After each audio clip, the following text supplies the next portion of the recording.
Hello. Good evening. As you probably already have noticed, I am not Maureen Aylward. She is ill and asked me to fill in for her tonight, but welcome to Fish Tales, our local live storytelling program from the Gloucester Writers Center, now well into its 5th year. So.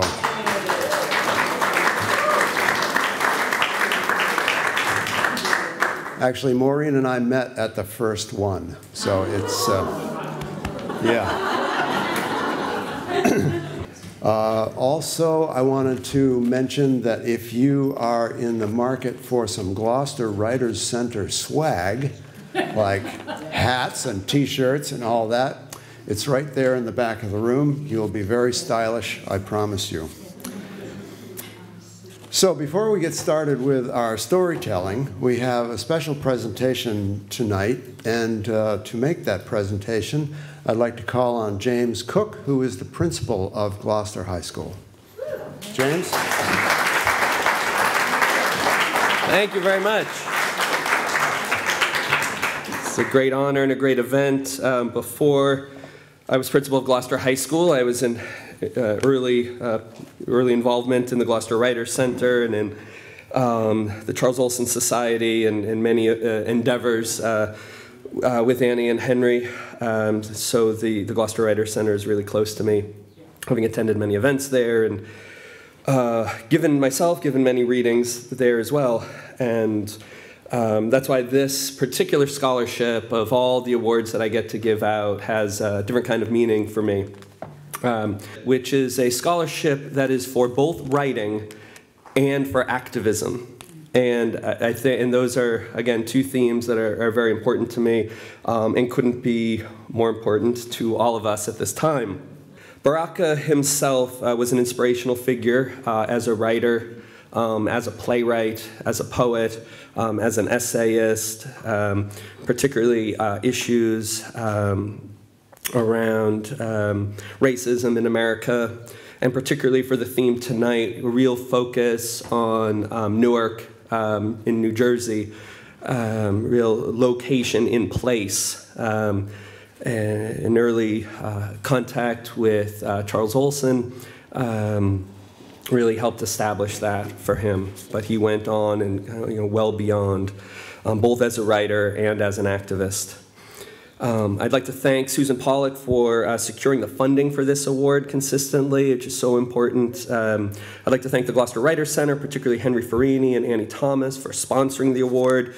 And I'd like to thank all of them for the vision that this award represents. It's very unique in that writing takes a certain kind of discipline, focus, attention to detail.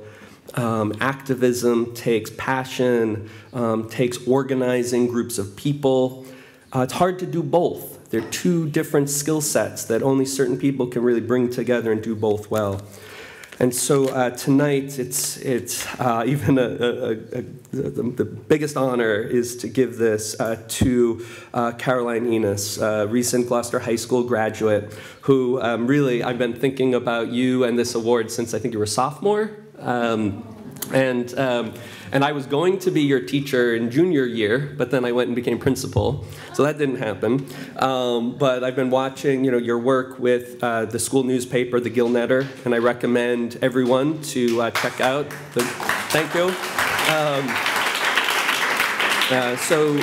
Caroline has been one of the most important figures in the renaissance of the school newspaper at Gloucester High School, which for many people in our community has become one of the most important sources of news, not news about the high school, but news in general. And the work that Caroline is doing and with the other members of the staff and also with the teacher, Kim Trigilio, who oversees the paper with the students. She gives the students tremendous freedom and also has high expectations for them. Caroline also helped create the kind of high bar that will now students who have come up in the high school since this renaissance, they really expect the paper to be of that high quality. So it's really a service to the whole community that these students, particularly Caroline, have given this service to the community and a resource for the community. It's been an interesting year. On a difficult year as a reporter at Gloucester High School. We've had the flooding of the school. Caroline wrote some excellent pieces about the flooding.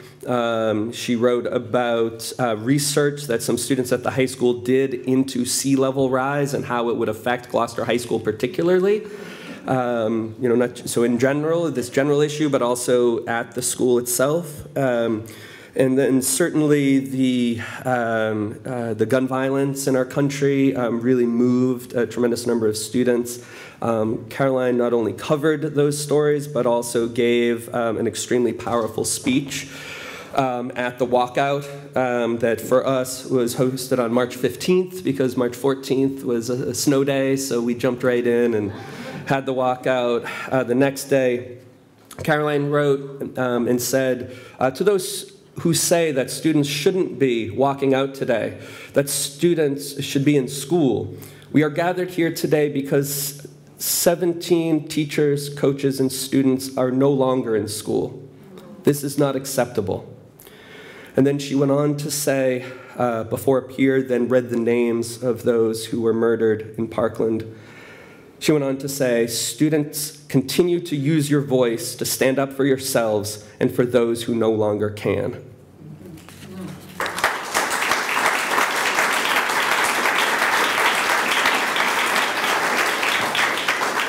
Most recently, I think it might have been your last piece, was an opinion piece about censorship at the school, which has really caused me to revisit some of the policies at the school for the coming year. So throughout the time, the paper has been done excellent reporting. They've learned editorial skills. They've learned interviewing skills. But they also continue to push us adults. Right? That's a huge part of what they've been able to do, is to challenge the administration and to challenge the larger community and the nation really to be better than we are. So it is in that spirit, in the spirit of Amory Baraka, that I would like to present this year's, the 2018 Amory Baraka Scholarship to Caroline Enos.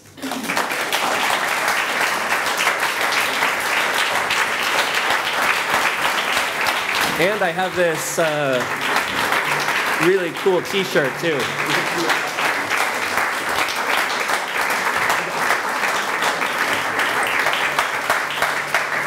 There we go, cool. Here it goes. I'll give it some money. Very good. Very cool.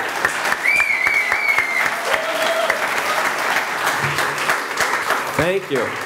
And now, because this is what she does, we also ask that Caroline pick something, and it's a surprise for all of us, so that she picks something to share tonight before we get going with the storytelling. So, without further ado, Caroline Enos. I'm very short, so this might take a minute. Oh. All right, hi, so I'm Caroline, I guess. Hi. So what I'm reading tonight is actually derived from a project that Principal Cook started. The objective was for students to go into the community and kind of find a topic that they were interested in about the community. So what my group and I did was talk about how Gloucester has kind of changed over the years and how that's impacted the locals, and really if that's impacted the locals and kind of changed what our spirit is. So I think that's kind of on topic for tonight, surprisingly, so that's nice. But without further ado.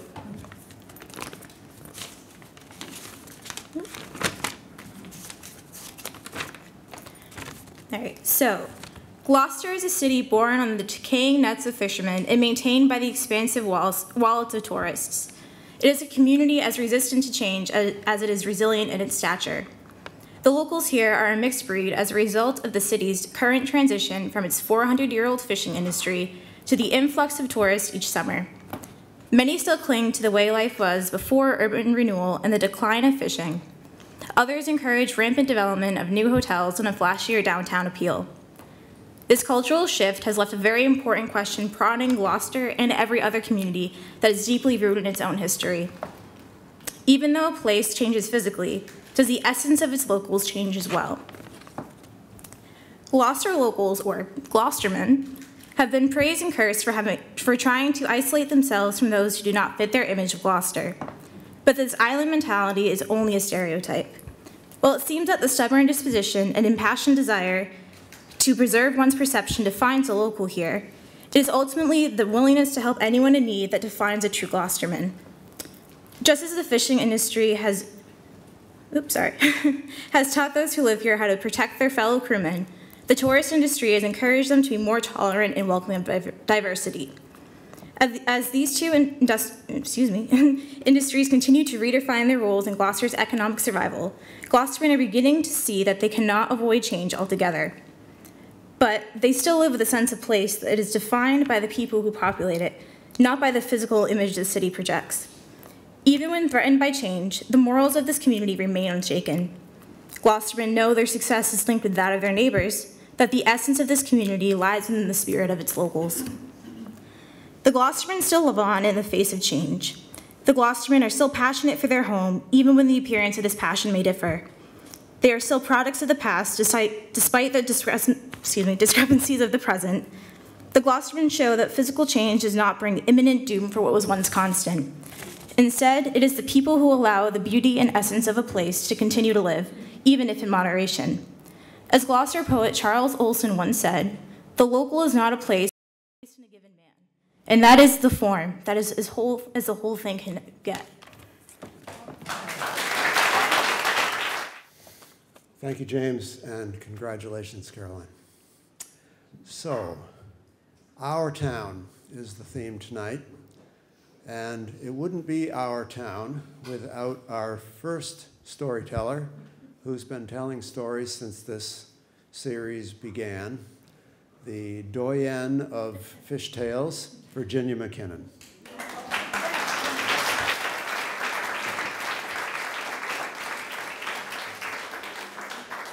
Or is it okay? It's all right?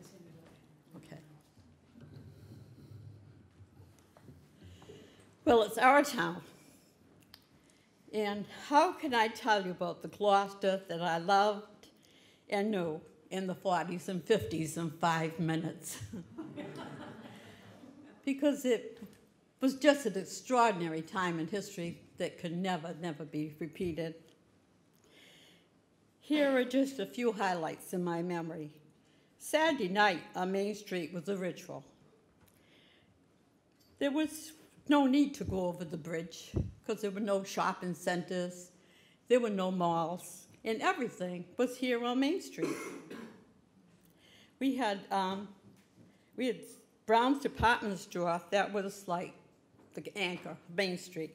Then we had many other stores. We had Kresge's and Woolworths and Newberry's, the Empire, Elmy's, Goldman's, Adasco's, Bell Shop, Gorin's, Sandler's, Blanchard's, and Art Jewelers, Nichols and Fanny Farmer's Candy, Gray's, Sears, and many hotels and beautiful hotels and many restaurants. And I purchased my elegant wedding gown at, on Main Street. That was at Gussie Alper's bridal shop. So the stores would close at 9 o'clock, and then the curfew would blow, two blows in the curfew from the fire department, and everybody had to go home. Some of you probably remember that. But the many colorful barrooms would remain open. But Gloucester was very diverse in many cultures, mostly keeping to themselves. We had the Portuguese section with Our Lady of Good Voyage Church and their Holy Spirit crownings, and then there were the Lebanese and the Swedish and different cultures, mostly keeping to themselves. But the Italian, Sicilian folks, they first settled down the fort. And celebrating St. Peter's Fiesta, the Italian fishing fleet stayed in port for Fiesta Week. And this was a time for them to paint and refurbish, and they decorate the boats with colorful Italian flags. The fishing boats were tied to the wharf, sometimes 6 across. And I remember my dad holding my hand, and we jumped from boat to boat, as he was the engineer and had to go check on his engine. At the blessing of the fleet, my grandpa entertained over 50 people on his fishing boat, and my grandma made spaghetti and meatballs for everybody, and we had watermelon, and Tony Gentile would be there, played the accordion, and we would sing and dance to the Italian music on the deck, the tarantellas, and all the fun dances. And we had no life jackets. Back in the 50s, mackerel was king. The sailing fishing boats were in their heyday. My dad was a fisherman. That's the time he made the best money he ever made. Fishing was Gloucester's history. Most of the town was tied into the fishing industry in some way. I could see schools of mackerel from the boulevard, a silver shining presence in the water, and small day fishing boats. They could set their nets close to shore and haul in a good catch. I remember walking everywhere. My dad didn't own a car till I was in high school, so we walked to the neighborhood schools. We had no school buses, and we walked to church. We walked to the beach. We walked to the movie theaters.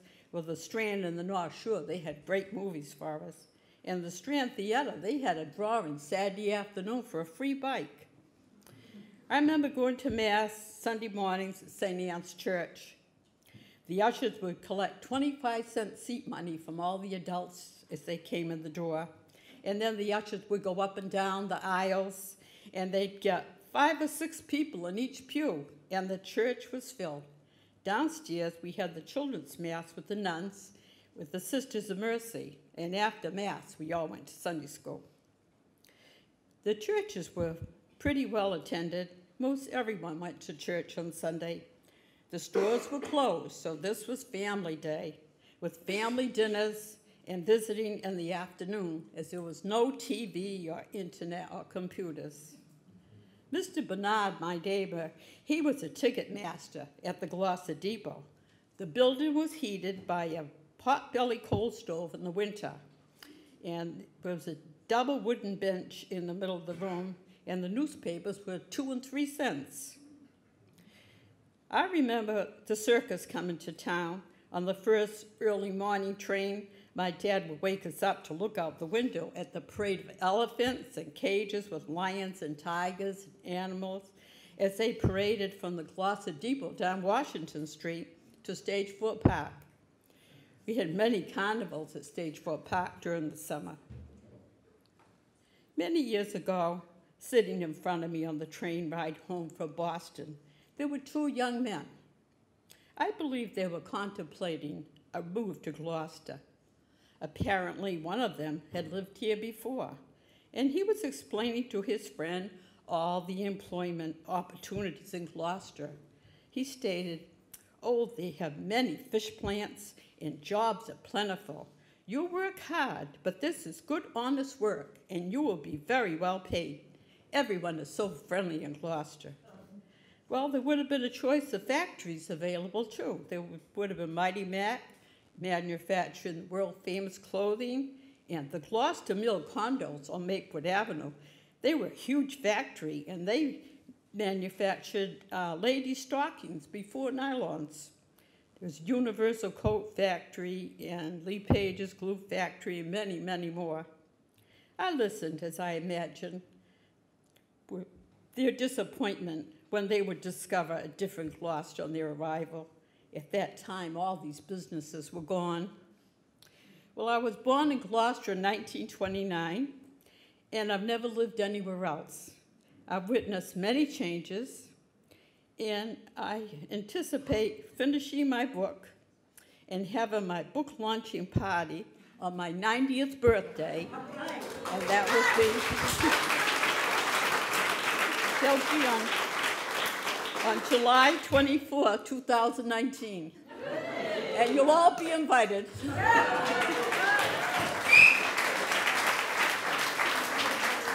Our next storyteller is Cindy Hendrickson, who Maureen described to me as a rising star of fishtails.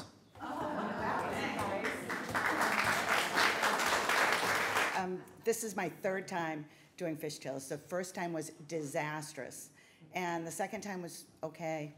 And now this time it could be worse because I decided that I wanted to be a storyteller as opposed to reading and thinking about what I was doing. So I thought I'd just come up here and tell a story. Then I totally had a nervous breakdown because the stories were like getting to ADD all over the place. So, so I'm just going to talk a little bit with your story, right? So, okay, so I am a gloss. Oh, and I'm already saying so a lot.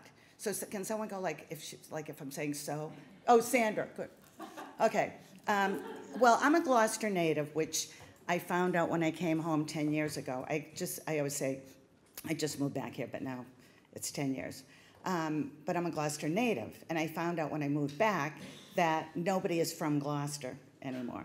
So I really have always felt like the outsider.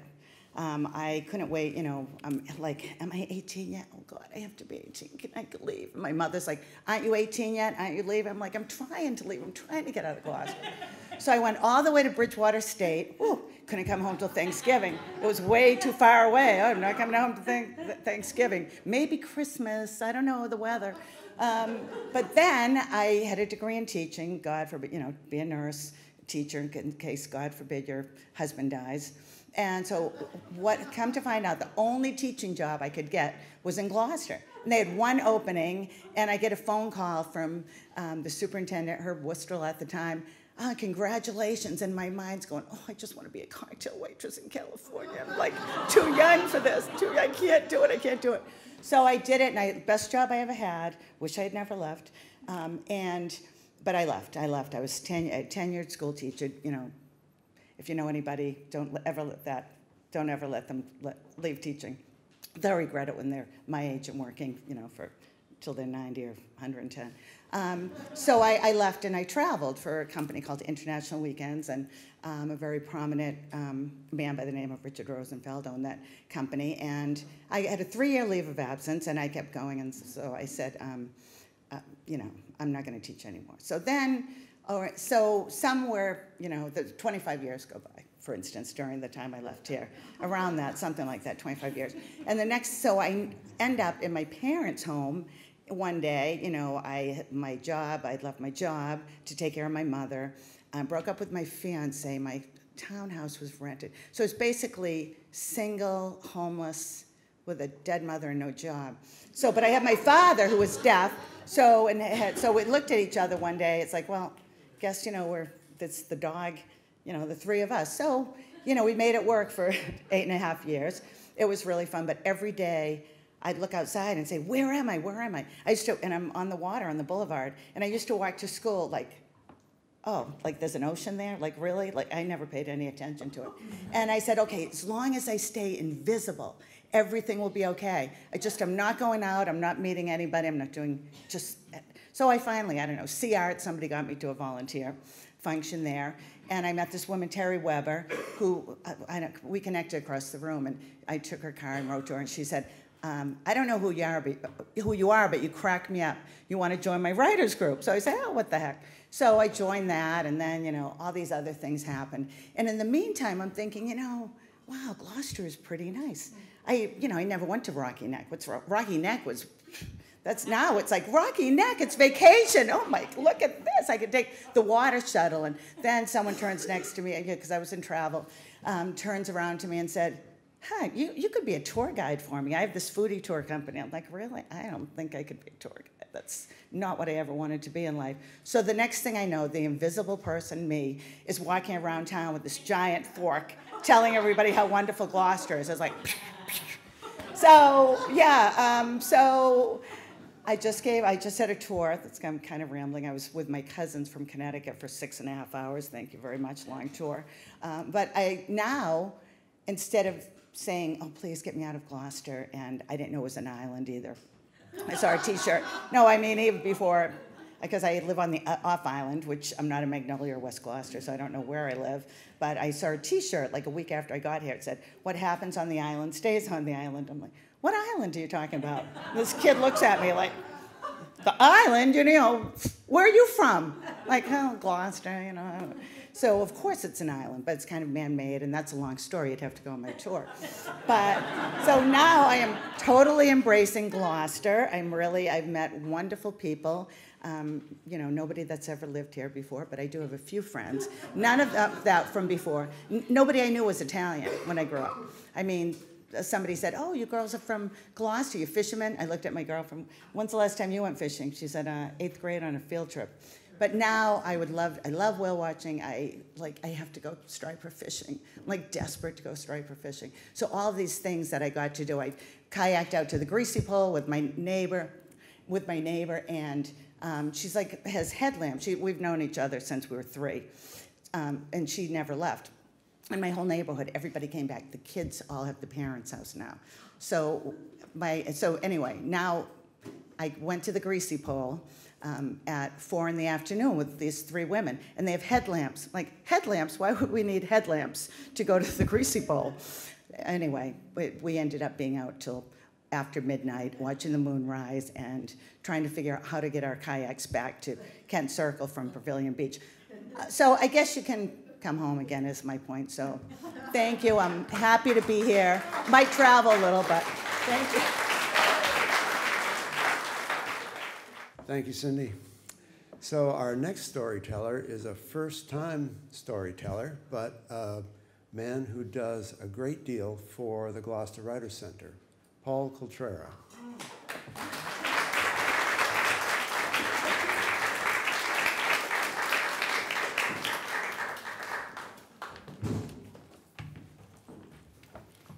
Okay, here's a hint. I don't wear these from memory. I was told we shouldn't read things, but Virginia read hers, so I think she's opened things up. Plus, you know, you reach a certain age, rules don't matter. And, you know, I really don't want to have to come back, you know, next week or something and correct some triple negatives or some false positives. So I'm just going to read this thing. Okay, here we go. So in trying to tell a story about our town of Gloucester, I could take the easy way out and just read something I saw in the police and fire section of the Gloucester Daily Times. I read it every day because it kind of captures part of what goes on in this town. For instance, okay, here's one from Wednesday, June 13th. A man walked into the police station lobby early Thursday morning to report someone stole the onion rolls at Supreme Roast Beef. No sooner had 2 minutes passed than, at approximately 2:40 a.m., the man returned to the station lobby with an update. The onion rolls had been found. So I could just go back to my seat and kind of get the picture. Don't be scared. I large print and triple spacing on this. This shouldn't take too long. So I'm going to try to make this a little more personal. My story with Gloucester has always been one of coming and going, starting even before I actually was born, or precisely on the day before I was born. My parents, they lived in Salem, and it was 1949, and for some reason they decided to come up to Gloucester to see the 4th of July fireworks at Stagefort Park. My mother at the time was pregnant with me. In what I guess could be described as some form of fetal attraction, I guess I decided I liked being there amid the smells coming out the fishing boats, the sounds of the gulls, and decided it was time for Mom to go into labor and for me to be born right here. Or right over there. Mom and Dad had other ideas. I don't think they trusted us in Gilbert, so they headed quickly back to Salem, where I was born the next morning at Salem Hospital. So I grew up in Salem, in the small Italian neighborhood, 2 blocks from what is now its most famous remaining landmark, Steve's Quality Market. I don't know, maybe people know Steve's. Surrounded by the sounds of people from my grandparents' generation speaking their Sicilian dialect, and we answered them in English. I don't know how that worked, but somehow we understood them and they understood us. My dad, he worked in leather tanneries, so instead of the scent of fish, it was the smell of leather that he brought home with him. On Sundays in the summer, he'd often load us into the car to drive around the North Shore. And I remember taking rides up through downtown Gloucester in the days before urban renewal kind of decimated the place. And damn it, I only wish I'd been aware enough back then to sort of fix those scenes more firmly in my memory. Because, now that I live here, I walk down Rogers Street and I'm like, what was here before? I mean, I know there was something here before. You look at old photos and things, but you can't quite get it. But ultimately, it was about 20 years before I would actually make those drives up 127 on my own, following in the footsteps of my friend Thomas Sturka. Anyone know Thomas Sturka? Probably not. Poor Thomas died off a fishing boat off of Prince Rupert Island off of Vancouver years ago. There was a storm, and Thomas was a fisherman. He was out salmon fishing and didn't come back. And he had moved here to work on the boats. Actually, Thomas actually got me to work on a lobster boat down in Beverly for a season, which was the greatest job of my life, except I was terminally seasick. But I learned a lot about myself. So Thomas, importantly, introduced me to Dogtown. On the day that Thomas and I went there, we had shared some controlled substance. I don't remember what it was. And we headed out among Babson's boulders. And, you know, we stumbled on the one that is inscribed with the words "Beyond Time." But we both simultaneously looked at it and said, "It says beyond time." And we were sure of this for at least, 10 seconds or 3 hours. You kind of lose track. And so we were kind of sure that we had crossed the border into some other dimension. And that perception has really colored my perception of Gloucester ever since.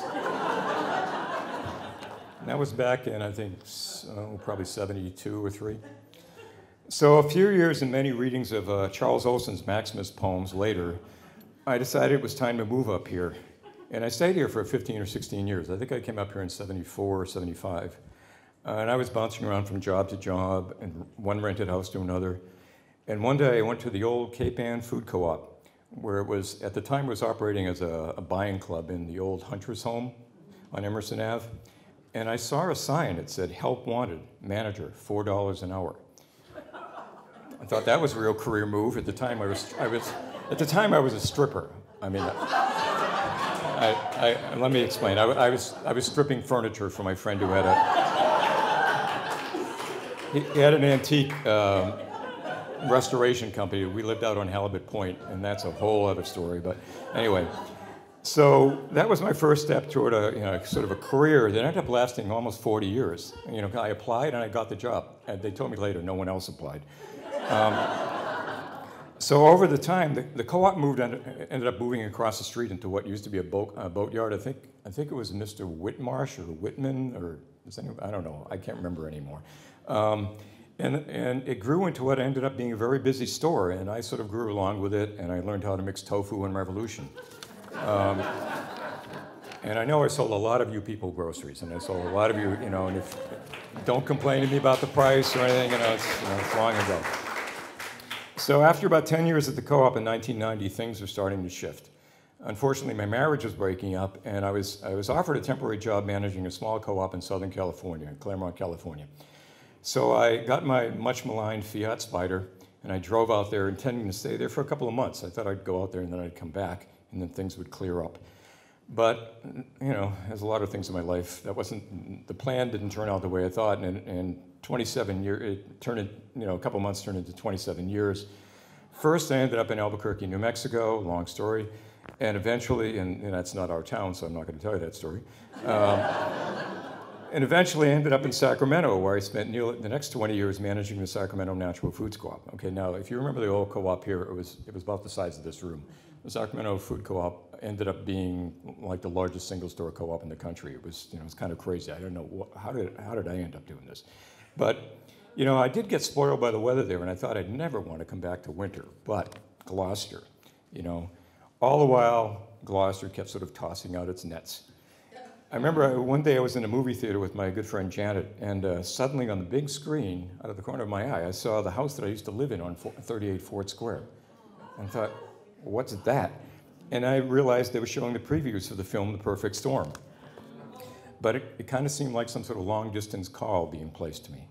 And then one Sunday morning, I was watching a televised soccer match on the Italian International channel. I'm kind of addicted to Italian soccer. During halftime each week on this program, they switched to a site around the world to hear from various Italian emigre communities that they're gathered to cheer on the team from their town in the old country. And I guess that day the team that was playing was Palermo. And I all of a sudden instantly recognized some of the faces on the TV, because where else were they broadcasting from? The Cafe Sicilia. And then books started popping up. People would send me books, and there's Gregor Gibson's Gone Boy and Elisa East Dogtown, and they were just full of old friends and acquaintances. And then I'd have these dreams, and I would often find myself walking down the fort or on Dale Avenue or what is totally Gloucester intersection of Maplewood Ave, Railwood Ave, and Prospect Street. And actually, after living in Sacramento, where the most vicious drivers in the world, zipping up and down these 6-lane highways that they call streets, and no one will let you come in. I mean, it's insane. In Gloucester, people will stop and they'll kind of let you come in. There's kind of like an unwritten law that, okay, you go, then I go. I love it. So, but the final straw, and I've told Peter Onassis I blame him. Someone, I think it's actually my ex-wife, who's a very good friend now. She sent me a copy of A Walker in the City, and this is Peter, basically a bunch of articles that Peter used to write for the Gloucester Daily Times, talking about walking around Gloucester. And I sat reading it on my back porch in the blazing heat of Sacramento, and Peter was describing these walks, and it convinced me it was time to get back onto those streets again, to be. Whereas in California, I always had to keep explaining myself to people. I'd make some sarcastic comment or, some lewd remark or something or other, and they'd want to have an intervention. And I was like, hey, I'm from Gloucester, leave me alone.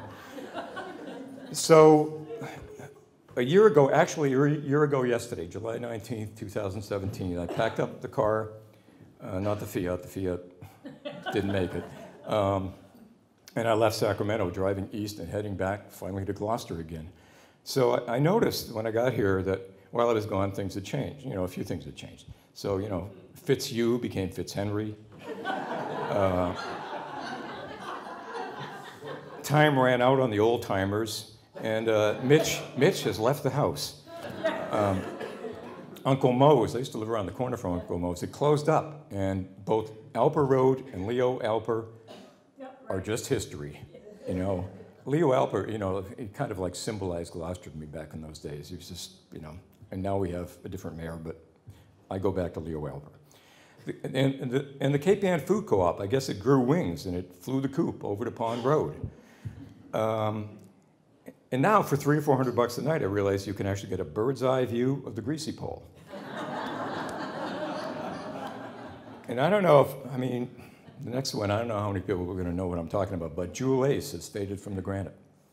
Anyone remember Jewel Ace? Mm-hmm. Yes. As you entered Gloucester? Jewel Ace, I love you. I love you, Jewel Ace. I never knew if it was I love you, Jewel, signed Ace, or if it was Jewel Ace, but it was just beautiful. I knew I was home every time I saw Jewel Ace. Now it's not there anymore. So it leaves me wondering, okay, now what's buried behind Leo's Pizza? Does anyone remember Leo's? Leo's Pizza is another reason I moved here. Leo used to have a place around the corner from our house in Salem. And we used to go down there on Friday nights because, good Catholics, we couldn't eat meat. My mother would send me down there to get a pizza. And then Leo told me he had a place in Gloucester because he fished, and he would come up here during the fishing season, and he also had his pizza place. Best pizza I ever had. Long gone. But thankfully, Main Street still goes up and down, it twists and turns. And it makes me glad that I drive a standard shift because it can kind of match all of its moves. And thankfully, gratefully, from where I live on Proctor Street, no one knows where Proctor Street is. Hidden gem of Gloucester, two blocks. Well, okay, when do you know? Because it's around the corner from the UU Church. Thank God I can just walk down to the Cafe Sicilia. I can hear the sound of my grandparents' dialect. Well, I'm drinking the best espresso in the United States, and then I know I'm home. And the winner of the 2016 Nobel Prize for Literature sang, "You can always come back, but you can't come back all the way." And a few weeks ago, I remember I was walking down Main Street. I guess this is the real story part of this story. I was walking down Main Street, and I was probably like near Trio's restaurant or whatever they call it. And I noticed there was this woman, she was walking toward me, and she was staring intently at me. And she came up to me, she said, "Oh, I thought you were someone else." And I said to her, "Well, you're probably right." Because I know that over the years that I've been here, I've been a number of different people to a lot of different people. And maybe she was thinking of one of those other people, I don't know. But now I'm back, and I really don't plan to be leaving again. I'm here to find out just how far back all the way I can get.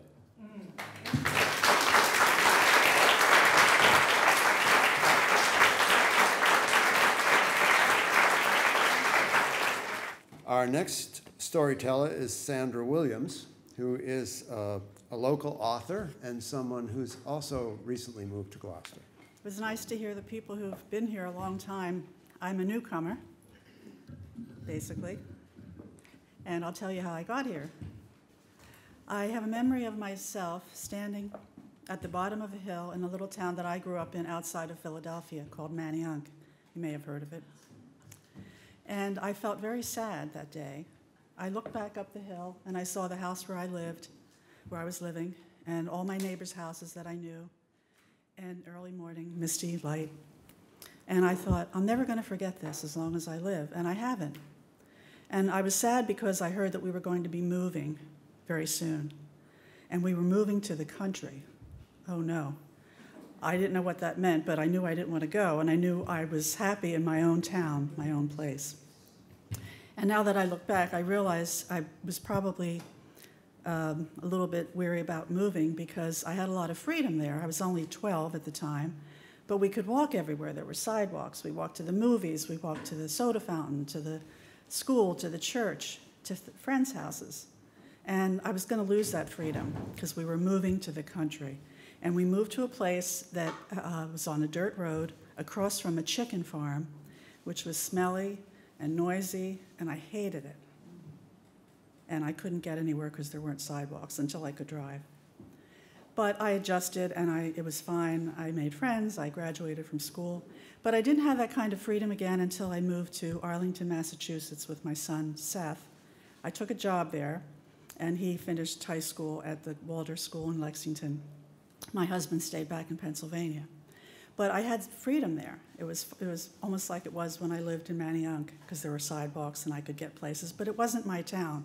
It really didn't feel like I belonged there, and I was going back to Pennsylvania. And then when it was time to retire, I said to my husband, why don't we, while we were there in Lexington, my son said to me, could you take my friend home? He lives in Rockport. And I knew it was in Cape Ann, and I knew it was pretty far from where we were, but I said, sure. And I took him home, and I left him off at his house in Folly Cove. And I saw Folly Cove, and I saw Rockport, and I saw Gloucester and Cape Ann, and I thought, oh my goodness, wouldn't it be wonderful to just be here, just live here, even for a little while. I'm sure some of you had that experience too if you're not from Gloucester.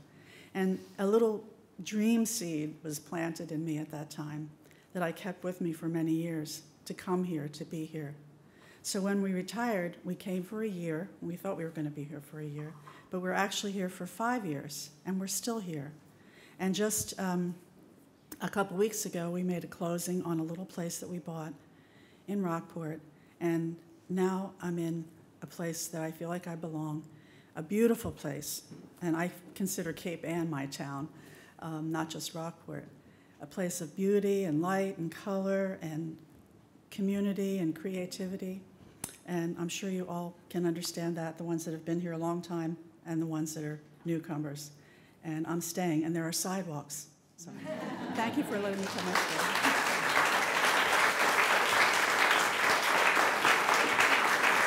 Our next storyteller, Adam Kuhlmann.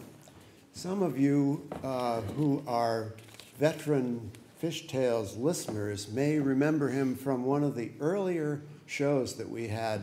I think it might have been the first show that we had at the Rocky Neck Cultural Center. And I'm just going to say mango and leave it at that. Adam, come on up. This one is called Moving Day. Like many newcomers, I didn't at first appreciate the extent of our town's geographic divisions. To my mind, the city of Gloucester was its downtown core, bounded by the harbor and the Holy Trinity of island landmarks. To the west, the Fisherman's Memorial. To the east, the Crow's Nest. And to the north, Market Basket. That fluorescent-lit carnival of bottled waters and bargain rotisserie chickens. But in time, I realized that the city's 40 square miles include a number of distinct enclaves, Not just proud little neighborhoods like Fort Square and Portuguese Hill, but also Magnolia, Lanesville, and Eastern Point. Far-flung tracts with their own post offices, main streets, and packs of depraved coyotes. This winter, after 10 years of renting apartments in the shadow of City Hall, my wife and I moved to another Gloucester outpost, Annisquam, a few scant miles away. Lying on the west side of the island, Annisquam is itself divided into two rocky lobes of land, framed by its namesake river in Ipswich Bay. From a gull's eye view, these symmetrical halves could be mistaken for lungs, or, if you're feeling childish, a granite rump, with slender Lobster Cove delivering, with each high tide, a chilly saltwater enema.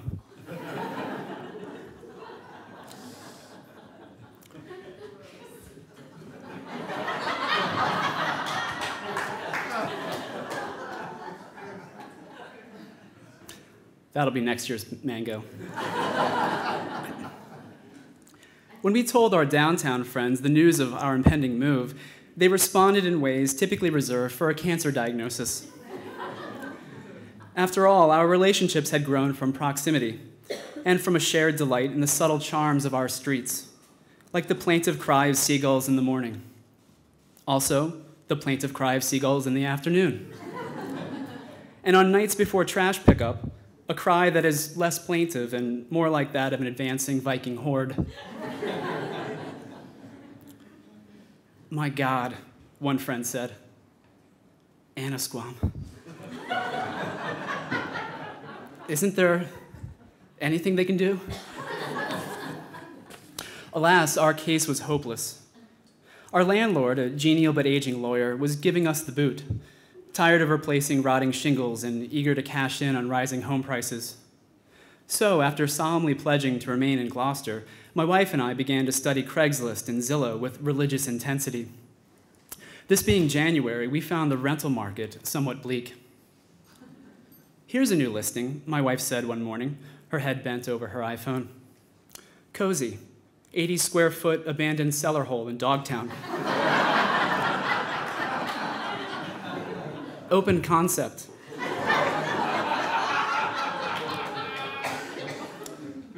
Period architectural details include walls of precariously stacked sharp-ass rocks. $1,500 a month. So when suddenly there was this little two-bedroom in Annisquam, we pounced. As the move drew near, our friends' initial sympathy curdled into mild reproach.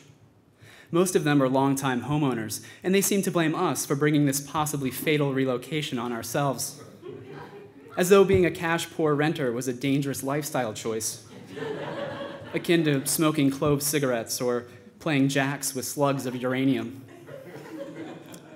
This shift in tone opened the door to their gripes about the 3-mile overland journey between downtown and the Annisquam hinterlands.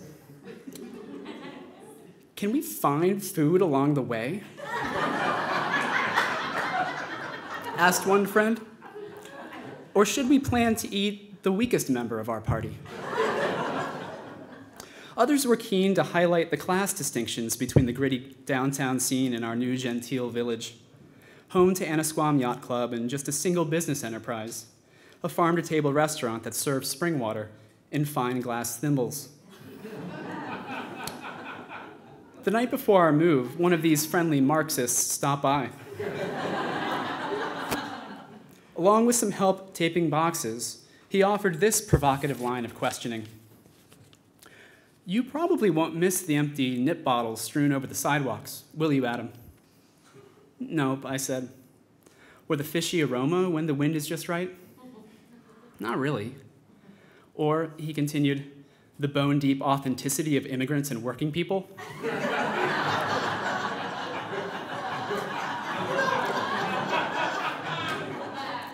This friend may be a dick, but he has a point. Rather than tireless Sicilians, Annisquam has long attracted well-heeled New Yorkers, looking to park their generational wealth on a breezy lot with unobstructed views of the water. Our own small, worn home looks out of place there, until one sees that it was once an outbuilding on a grand nearby estate, Perhaps the shed where some Rockefeller kept his collection of hunting dogs or top hats.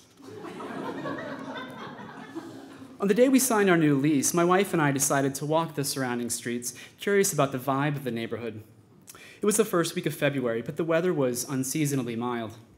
So it was notable that in an hour's worth of wandering, we encountered no other pedestrians. Indeed, the only people we glimpsed were behind the wheels of Super Duty Fords and white vans emblazoned with commercial logos. Jerry Enos Painting Company, Roy Spittle Electric. It seemed the owners of the handsome manors we passed were busy occupying other homes, somewhere 1,000 miles south of here. So they had thoughtfully arranged for these men, thick of mustache and good with their hands, to keep them company, to caress their sides with coats of fresh paint, lest they feel lonely or second-rate. When moving day finally arrived, it was 3 such men we hired to schlep our boxes to Annisquam. They arrived bright and early on a Saturday morning, crammed into the cab of a battle-scarred truck, the flagship of a local moving company that I will decline to name, for reasons that will soon become evident. Each man was notable in his own way. There was Chip, an outgoing older fellow who never stepped foot in either apartment,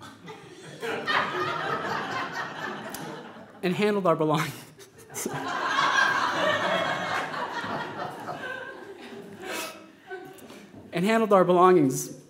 Only long enough to assess their resale value. Calling himself the brains of the operation,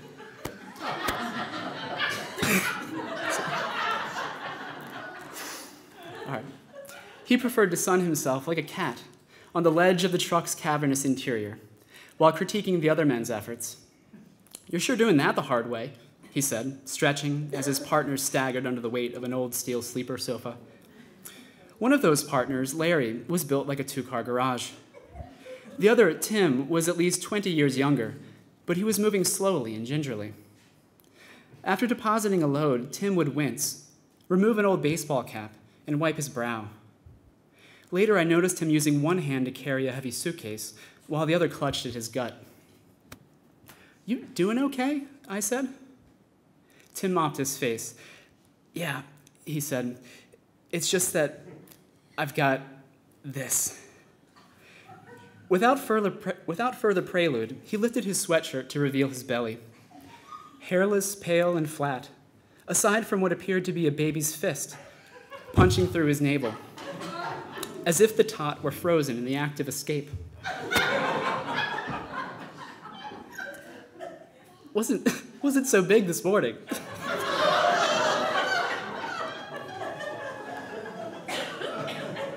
Tim observed. Perhaps it's not as dire as a waiter with amnesia or a janitor with norovirus, but in terms of occupational limitations, a mover stricken with an umbilical hernia, it's not so far behind. "Let me take that," I said, reaching for the suitcase. It's unlikely that a passerby on the street would have mistaken me for a professional mover, what with my tasseled loafers and child's dimensions. Certainly, I was not in the same class as Larry, who could tuck an upholstered chair in the crook of his arm like a sack of groceries. So I guess it shouldn't have come as a surprise when Chip began to rag on my efforts, too, from the comfort of a sunny perch. "Distressed furniture," he said, nodding at a wooden end table I'd fumbled and dinged against a door frame. "It's very trendy these days."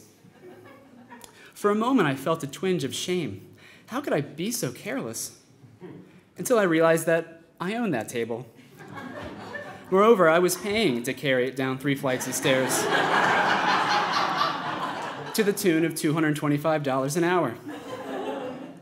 Had it been my fancy to, say, smash the table with a small tomahawk, then set fire to it and roast weenies over the smoking embers, well, for that kind of money, it would have been my prerogative.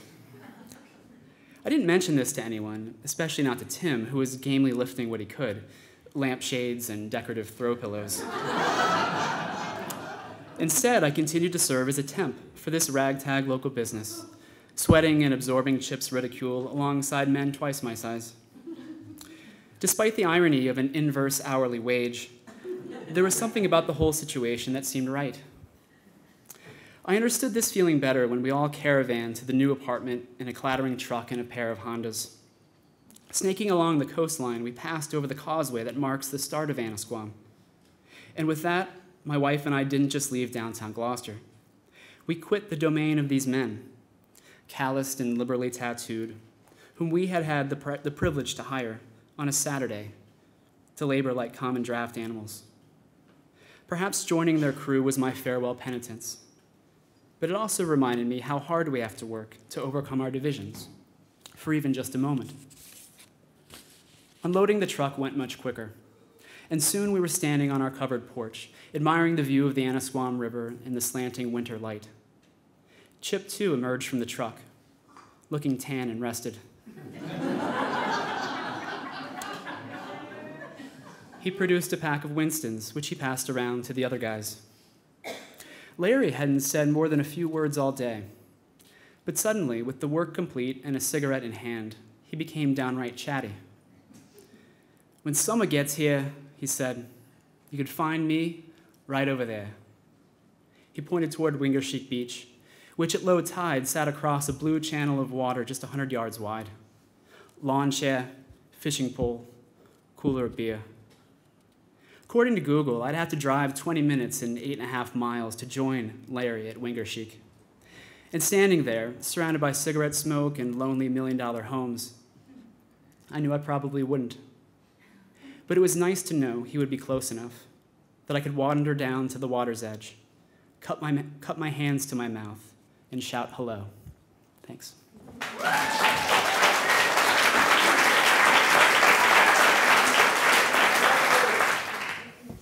Thank you, Adam. Another good one.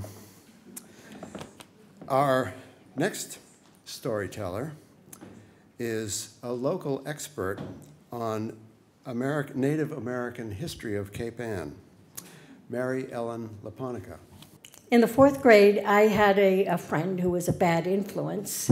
She was one of these very spunky, impertinent girls who does things that they're not supposed to do and gets away with it. I was well on my way to becoming a nerd, and I never got away with anything. She decided one day that we were going to go to Woolworth's. We each had $1 to spend. We were going to take our bicycles and bike over there. The one thing we had in common was our mutual besottedness over horses. We rode Smitty's horses that were up on Mount Pleasant Street in Rockport. I don't know if anyone remembers Smitty's stables, Leland Smith. I think it's a condo now, which is hard to imagine, all the stalls I rucked out there. But so we went, and we didn't tell anybody we were going. We didn't get permission. We just rode our bicycles to Gloucester with our dollars and went into the Woolworths. And to me, Woolworths in 4th grade was a, like a Santa's workshop. But it must have been springtime because there were bins of little yellow chenille chickens with wire feet. And there were little plush bunnies, little tiny things with paste flowers. And there were Easter egg-shaped lollipops. The whole store smelled of lollipops. It was wonderful. I had decided to spend my $1 on potholder loops for my potholder weaving enterprise. But when I got to the potholder place, there was a bin of little horses, little plastic horses. They were all in different colors, and they were all in different poses. So this really was a dilemma, because I wanted a horse, naturally. Furthermore, I wanted one of each type. And I kind of wanted a yellow chenille chicken with wire feet and a lollipop. And Carol found me fretting there, and when she learned my problem with how I was going to spend my $1, she suggested that we just take what we want. There was so much of everything, nobody was going to notice anything was missing. Well, I was 9 years old, and I knew that was wrong. So I said no, but she was doing it anyway, and she kind of roped me in. I gradually got in. She had a method that she wanted to teach me. And this was a strategy where we went and made a purchase, and I dutifully purchased my potholder loops. And then, I forget what she bought. Then we went back through the store and put into the bag, into the shopping bag, everything else that we wanted. Then we made for the door where the manager was waiting for us. The store manager was standing there. He looked very grim. And he said commandingly, asked commandingly if we had paid for our purchases. Well, I died on the spot. But Carol was very cool.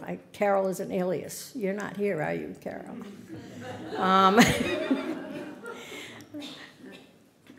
She coolly said, of course we paid for these things. Well, the manager wasn't convinced, but she was so confident that he didn't follow through, except to say that he wanted our names and addresses, and he was going to call our fathers, and that otherwise we're free to go. Well, Carol instantly gave a false name and address. Whereas I did not have the imagination to lie on such short notice.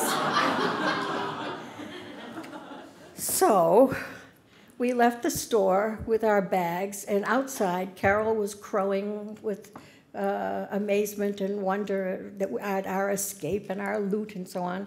And she decided we had to go down the street and rob Blanchard's.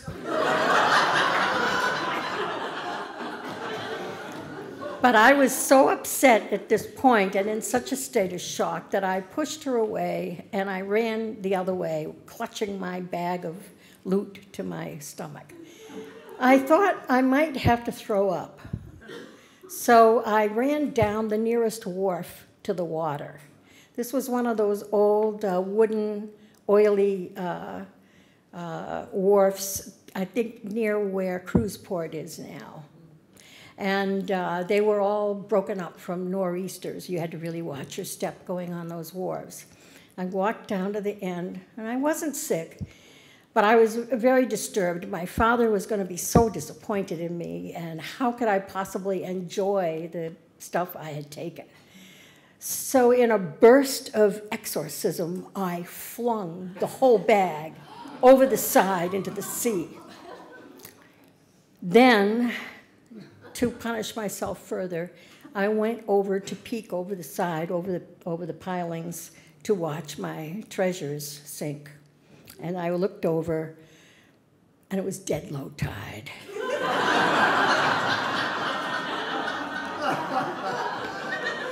The entire underside of the wharf was festooned with potholder loops. They were caught in the seaweed on the pilings all up and down. And in the little puddles of water that were still there were all the little plastic horses. And they were floating on their sides. And here and there, little chenille chickens with wire feet. The lollipop sank. Well, I was considered for a moment going down the ladder to collect everything up and bury it under those, green, slimy stones that are in the bottom of the harbor there. And but the ladder was too rickety, and I sort of chickened out. I should have had the courage to return everything, I realized, but it was too late. And I went away with very, hot tears and so on. It was just such a disaster. It gets worse. I couldn't find my bike. And I walked all the way home by myself from Gloucester to Rockport, arriving in the dark. I immediately told my father everything and was suitably punished and forgiven. And the manager never did call. I went back to the wharf at some point a few weeks later, and it had a sign, it was posted that it was condemned. But I went down there anyway and looked over the side. Nothing. Nothing. Not a trace of anything, not a single potholder. And I thought, well, where would plastic things, where do things go that don't sink when they are in the, and all that summer, I could not be on the beach without walking the rack line to see if a little plastic horse might be in with the beach straw, you know. Thanks.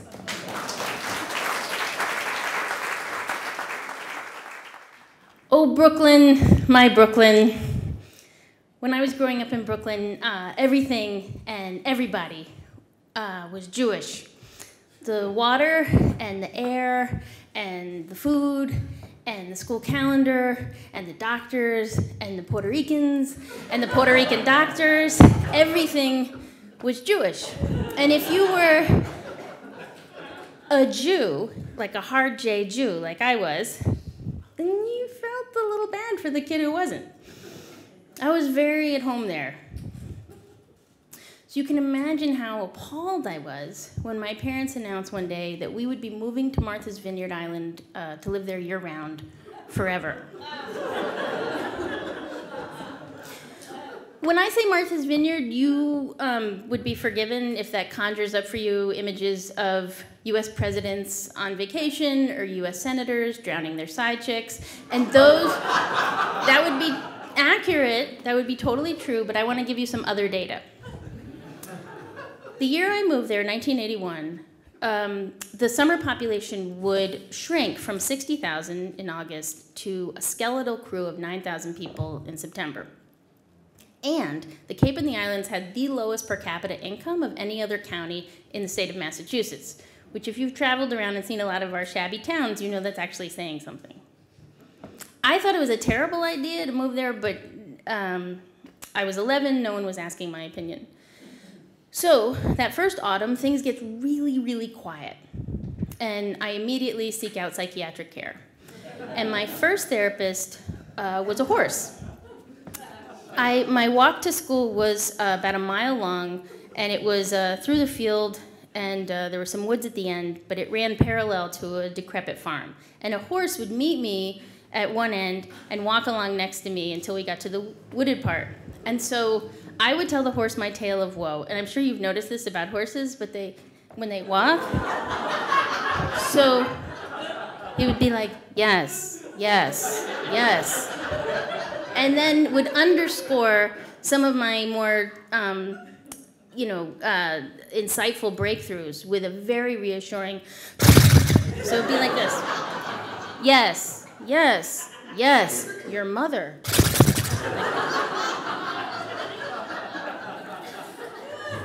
But the people were not my people, and I'll tell you why.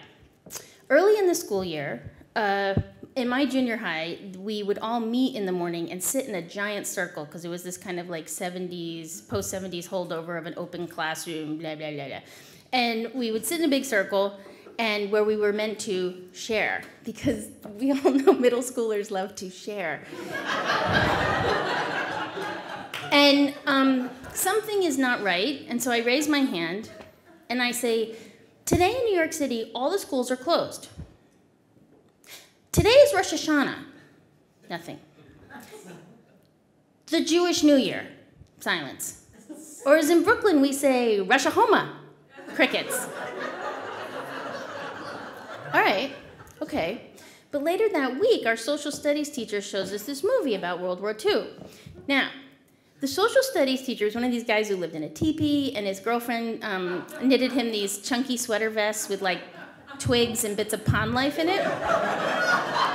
And we used to have a joke, actually, that like she must have knitted his beard into the vest because he changed it so rarely.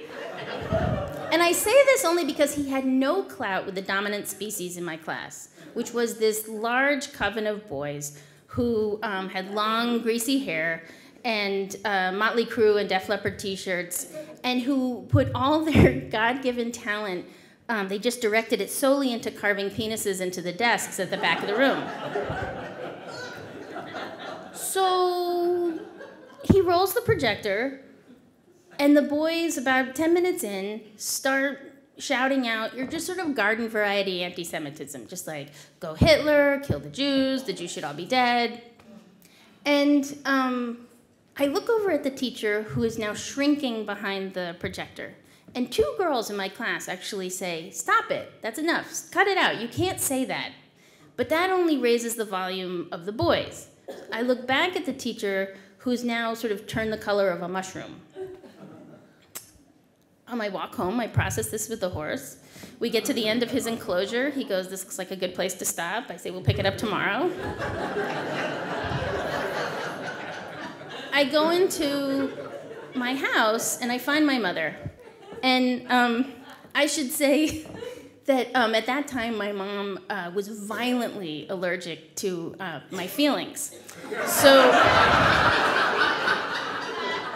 I start crying and I think we made a terrible mistake. I don't think we ever should have moved here. And so her eyes cross and her fists go like this and she goes, "What are you doing to me, Phoebe?"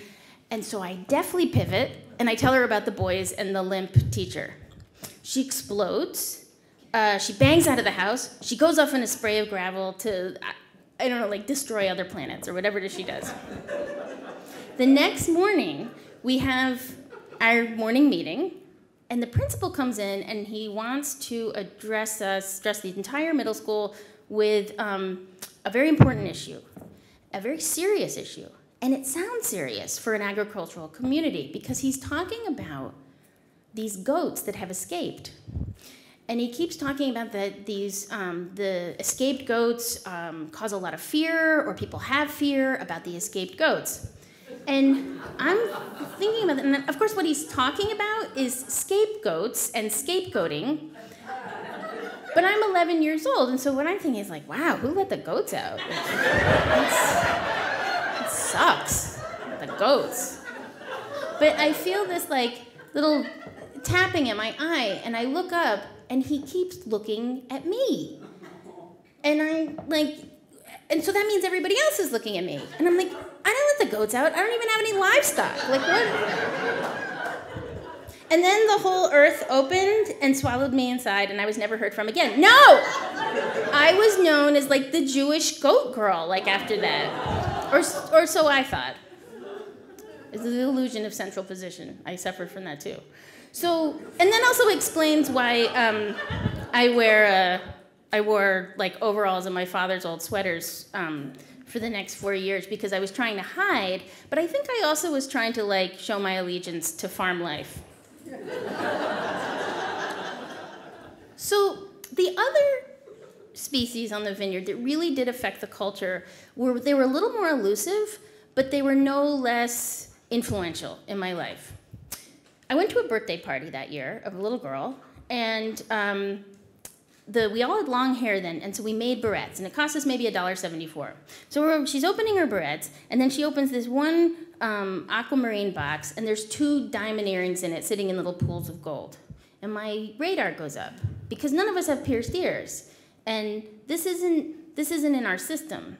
And somebody says something in the back about what kind of a present it is. And I turn to look at this person, and it's this very long bird of a woman, and she's got a purple and red cape, and she's got like this purple jumpsuit and red boots, and everybody smiles at her. Then we sing Happy Birthday, and this woman sings the harmony. And I'm thinking, this is America. In America, the one moment you have in the spotlight is on your birthday. Like this, how is she stealing the spotlight? But then, there's 2 cakes, right? And I remember this because I have a catalog called Treats I Have Eaten in my head. And one was a Chilmark chocolate cake, and one was an orange cheesecake. And you were supposed to call out which one you wanted when it was your turn. And it gets to this woman, and she goes like this. Chilmark chocolate cake. I look up into the like low cloud ceiling of cannabis smoke to see what the adults think, but they're all just kind of blissed out on it. So I turn to the other girls and I'm like, who is this lady? The fact that it was Carly Simon was completely lost on me. Because in my house, my parents were a little snobby about music, and they referred to her genre of music as air pudding. So it wasn't that, well, okay, so here's another one. The next summer, I'm at a camp, right? I'm a counselor at a day camp, and Superman walks in with his son, Christopher Reeve, and hands me the boy's towel and says, did I need to bring him a snack? And I helpfully say, snack? And then he knows what's happening, right? He knows this effect he has on people, so he goes, I'll come back at noon. And I say, noon? It's funny because a couple summers later, I was bussing tables at a restaurant, and I was the last one there, and so I was vacuuming, and the door opens, and this head pokes in, and it's Lois Lane. And time had been less kind to Margot Kidder, and she looked at me and said, "Do you sell cigarettes?" And I just instinctively did my best Clark Kent and went, "Gosh, Lois, no, I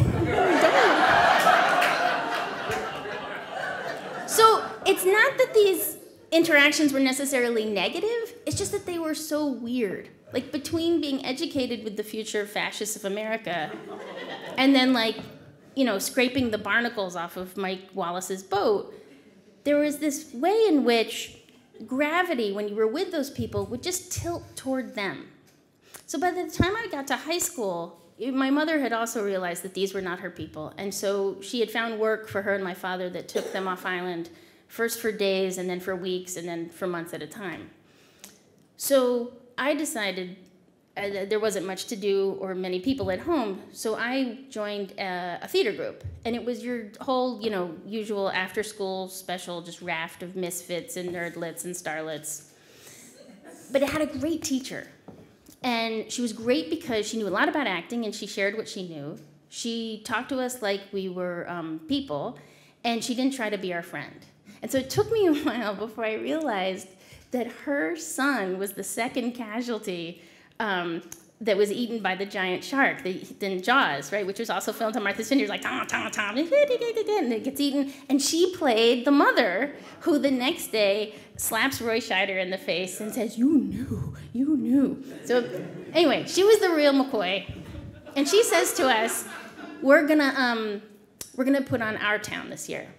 And we set ourselves to this task like army ants. We rehearse together, we run lines together, we do choreography together, we do vocal exercises together, we make the costumes and the scenes together. There was this one day where we spent hours in the girls' bathroom trying to figure out, because the character Emily has to kiss the character George, and none of us had kissed anybody before, so we were like, well, maybe you, how do you, that's a tough one. And we went over and over and over it. We opened the play early in the summer. We did about 8 performances. On the last night, I'm at the back of the house. I'm waiting to go on, and I suddenly realized this is the last time I'm going to say these lines. And we're going to close this play tonight, and I'm not going to be with these people anymore. And my throat starts to close up, and I wonder why I'm getting upset, because it's not like I like everybody, but I really care about everybody.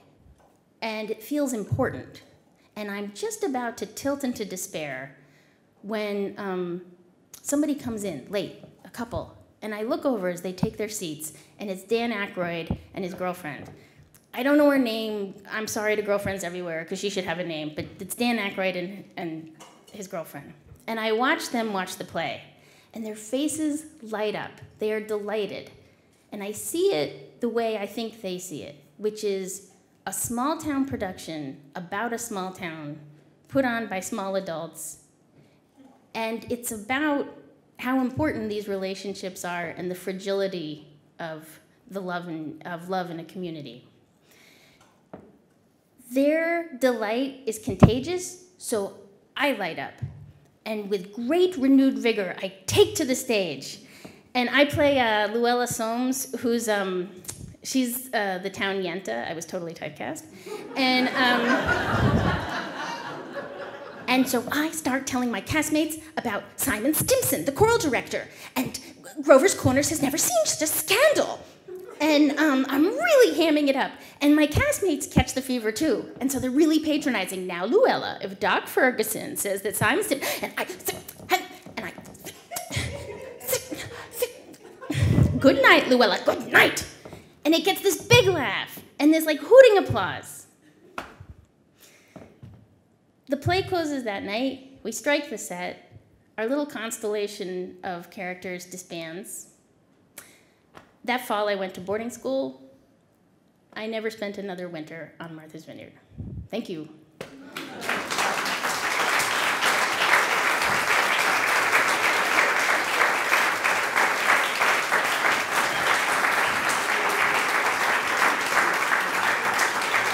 Thank you so much, Phoebe.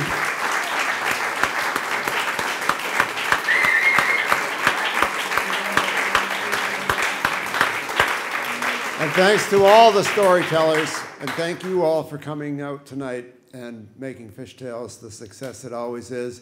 The next one is Deadlines, and I forget the date, it's in October. If you haven't signed up for the GWC e-blast, you can leave your email information at the back, and you'll get a notice just exactly when deadlines will arrive. Thank you. Oh, and don't forget the swag. Good night.